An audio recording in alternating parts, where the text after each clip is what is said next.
Hello，各位觀眾，咁又係阿 Billy 啊，就係阿莊喎。今集咧都係我哋兩個啦，我哋上一次都有同各位觀眾分享啦，我哋繼續咧就分享呢一個淡水嘅一啲相對性比較舊啲嘅樓嘅。係。最緊要係睇翻佢個價錢同埋性價比啦。冇錯。入到嚟咧睇翻我哋呢間屋啊，呢個價錢咧，我哋講翻價錢先，一開始要。係啊，如果唔係咧，你聽咗咁耐，你都未講到價錢，我想買你都喺度揼我波鐘。係嗱，呢個咧佢嘅積數咧就80個方嘅。係。價錢咧就48萬，有晒裝修㗎啦。喂，仲有一個裝修唔錯㗎喎。係啊。佢仲係咧本來咧得2間房嘅，間咗3間房出嚟。佢其實咧可以見到我哋嗱入翻嚟門口咧，佢嘅廚房嗰度咧有個門口入嗰間房咧。係。嗰間房原本係冇嘅，即係廚房嗰度原本冇嗰個門口嘅，佢係入門嘅左手邊嗰間房，夾硬將一間房一砌為二嘅，開多間房出嚟。開多間房出嚟。呢個業主我哋知道咧，佢以前住喺呢度，可能咧佢就係有二胎嘅。咁你都知？你夾硬開間房出嚟，肯定有二胎㗎啦，而且仲要係一男一女。唔係喎，我仲估緊咧個業主應該係佢特登開間房出嚟請個保姆，係，所以喺廚房入邊走入去嘅。咁你有冇見保姆房係放咁靚嘅衣櫃？係咁，保姆都係人啊嘛。我知。咁你有冇見兩間房？你見唔見到兩間房佢嘅格調同衣櫃係一樣，只不過可能個色唔一樣。咁我都係亂估啫嚇。亂估嘅。係啊。呢個嗱講笑啦，我哋就扯開咗呢個話題。咁呢個單位呢個80方咧，咁就同而家目前喺市面上嗰啲樓盤80方嘅兩房嘅開間咧，基本上係一樣嘅。咁佢咧係一個長方形嘅一個大廳，跟住咧就廳出露台嘅。就唔會好似我哋上次上一集啦拍嘅嗰個會係即係話嗰個房出露台啦，或者係呢個廚房出露台嘅。即係嗰個距離感會比較壓迫啲，呢度咧就會開揚好多。開揚好多。似乎咧我哋講翻啦，都係呢個價錢，呢個80平方，咁就係呢一個48萬。大晒裝修，我哋呢個應該係可以叫係兩房間成嘅呢個3房。係。即係好似阿 Billy 之前成日都講話，香港有好多啲劏房完全係間出嚟。咁類似我哋見到，其實佢呢個夾硬間出嚟咧，同劏房係冇，基本上係一樣。好細。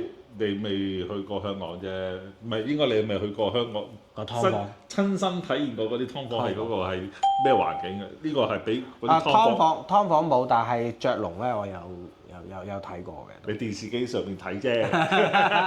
雀籠有睇過嘅都啦。呢個單位咧，我哋見佢咧個保養裝修，業主咧就住咗冇幾耐嘅，後尾咧。因為呢個國家嘅政策啦，即係國家嘅政策話鼓勵呢個二胎啦。係。佢生咗二胎嘅，可能呢度咧就太細，就轉大房。佢裝修完住咗咧就7個月到，即係大半年到啦。住咗大半年到就。佢唔係話住咗入嚟發咗達先至搬間大啲嘅咩？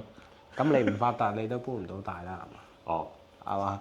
咁佢就換咗間大房，就係去呢一個大亞灣嘅。視乎喺邊度咧，我哋又唔太方便透露咁多業主嘅行蹤啦。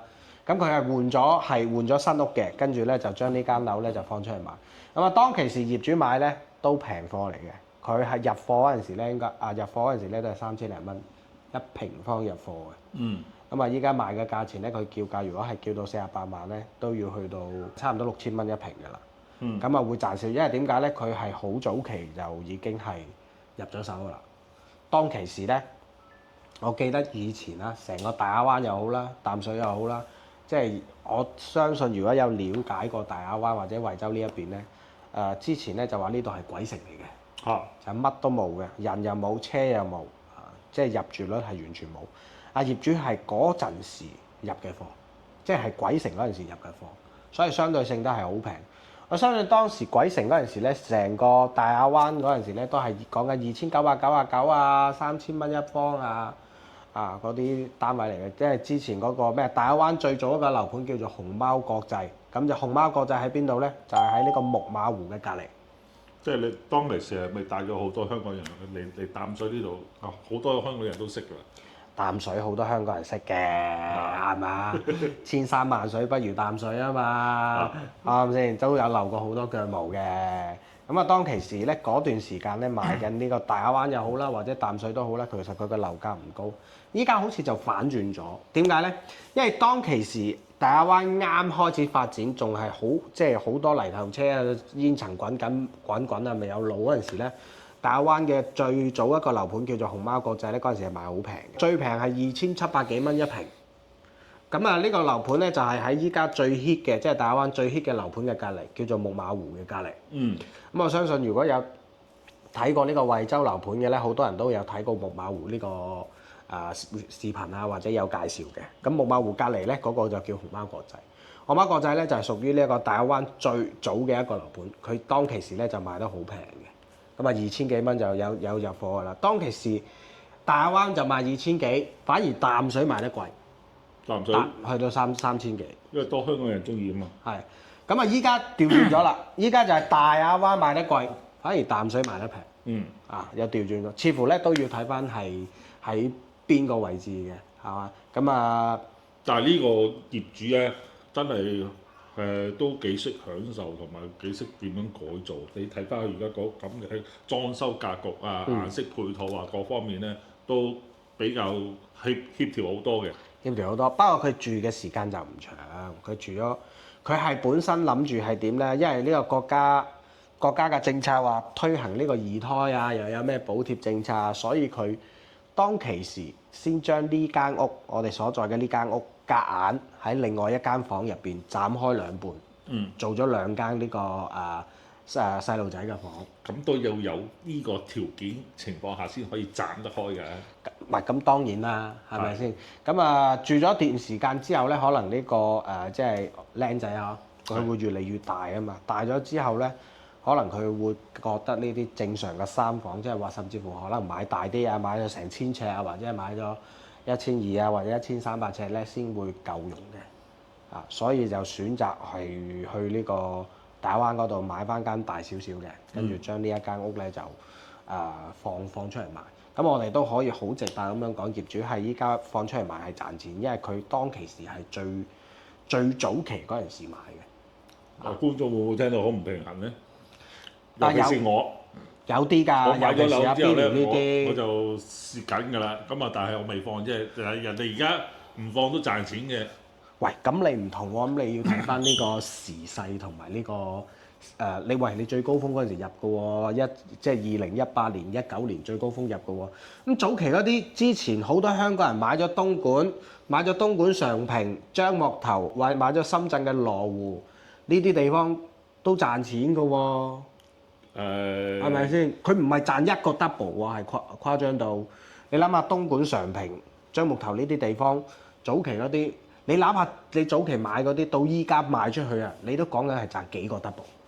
咁係咪先？即係呢啲係講呢個市場事實。喂，當時呢度係鬼城嗰時，你會唔會買先？除非好似業主咁樣啦，咁啊結咗婚生兩件出嚟，咁啊一定要啦，係嘛？咁未必嘅，未一定話結咗婚生兩件，佢就夠膽買呢度嘅，因為人就係咁嘅。佢係點咧？你諗下，喂，當年呢度乜都冇喎，大佬山卡拉嚟嘅喎，乜嘢都冇，公交車又冇，買餸又冇，乜嘢都冇嘅時候，你會唔會使呢嚿錢去買呢度先？平啊嘛！唔係㗎，當時喂大亞灣熊貓國際仲平過呢度㗎。哦，咁樣嘅，係咪先？即係呢個係睇呢一咩都係有少少運氣嘅成分喺度嘅，其實阿 Billy，係咪先？咁你邊度嘅樓其實都有人買。你諗下中國嘅人口咁多，喂，你香港地咁細嘅地方，你都依家講緊係800萬人口啦，係咪先？即係每個地方每個位置，你覺得唔好嘅地方，都依然一樣有人買嘅。係，而且係賣晒咁滯，係咪先？住唔住一件事？住唔住另外一件事嘛？喂，大佬啊，你香港你都去佛山吉3間啦，你唔好咁講啦。點解先？唔好咁講，係咪先？cut 咗佢呢句，係嘛？咁點解先呢啲？即係其實咧，係雖然話依家咁嘅市場嘅需求同埋經濟環境底下咧，佢係有即係已經係供過於求啦。即係供過於求啦。但係你每個地方無論佢幾山卡拉都好，幾差都好，佢依然係有人選擇去嗰度買咗樓嘅。因為每個人嘅呢個生活嘅方式同埋佢想要嘅係唔同嘅。係啊，我之前最遠咧去到茂名買個咪咯樓添都喂，大佬，係你去到咁遠，點解啊？喂，講句唔好聽嘅，你冇理由啊，都唔拉更嘅，點解去到咁遠去買層樓啊？唔使冇理由啊！你中意咪買咯，買完之後覺得 OK 咪放咯。咁啊係咯，其實呢個咧咁都有，當然日日對我哋都有好多粉絲啦，好多啲觀眾朋友話無啦啦去到廣西坐火車，依家即係坐高鐵都要坐4-5個鐘去，即係當時未有高鐵呢樣嘢嗰時候，叫做坐車坐成差唔多10個鐘去到嗰度買層樓。嗯，即係你會覺得係喂點解咧？唔通你鄉下以前講？我問佢你鄉下係廣西係嗰邊？佢話唔係喎。鄉下又唔喺嗰度喎，冇啦。個朋友喺嗰邊嘅。係可能咁佢係咁嘅，佢咧就以前咧香港人好中意呢一個去旅行嘅，咩2日1夜3日2夜嘅。咁去到嗰度咧去旅行嘅本身係去旅行完之後咧，佢幾好喎，個環境又幾點，咁就買咗層樓。係咪先？即係有好多種不確定嘅因素喺度啊！換著我啦，我都係啦，我無啦啦都去清遠買一層樓，到依家都賣唔出去，都蝕到，都叫做蝕到蝕到真係阿媽子都唔認得啦！即係呢啲係即係點咧？呢個成個過程當中咧，你係不經不覺嘅，因為你點解？你諗下，你當時個高位嗰陣時，都係2018年去買嗰陣時，你會覺得你可能如果你唔買清遠，你再係咁樣嘅時勢行落去咧，你係冇機會再買到樓啦，係咪先？你係估唔到今日原來係咁樣噶嘛？啱唔啱先？即係呢啲係唔知嘅。咁我哋可能話題扯遠咗，扯咗好多，講咗好多，即係爆咗好多阿 Billy 啲私人料。爆咗阿 John 啲感慨嘅嘢。爆咗好多私人料，我哋翻呢個正題就係咁啊！呢個單位咧，我哋睇翻佢80方咧，叫價就48萬。咁啊業主咧。佢依家咧就已經轉咗新房㗎啦，咁啊業主係冇欠款嘅，咁啊呢個單位咧都係可以係上會嘅。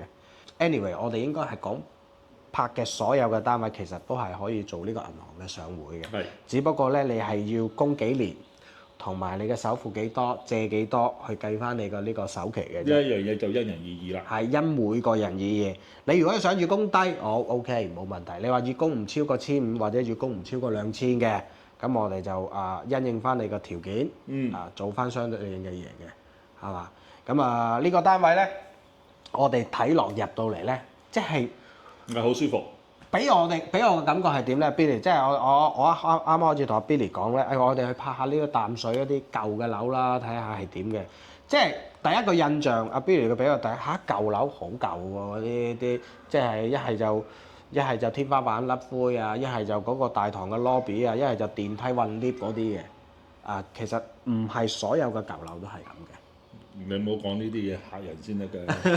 係。而家大陸就冇以前咁樣，即係就算你話電梯壞嘅話咧，你一步壞，你每步壞㗎嘛。咁啊係，即係俾我哋嘅印象同埋第一感覺啊嘛，係會係好舊到真係甩灰甩漆咁嘅形式嘅。嗱，嚴格嚟講咧，嗰個外邊咧，我哋飛個航拍機都見到啦。咁啊，出邊咧個環境咧都係麻麻地，一般般嘅。真係麻麻地。但係咧入到嚟住嘅話咧，舒唔舒適啊各方面嘅話咧，就要你自己親身嚟到體驗過，你就知道啦。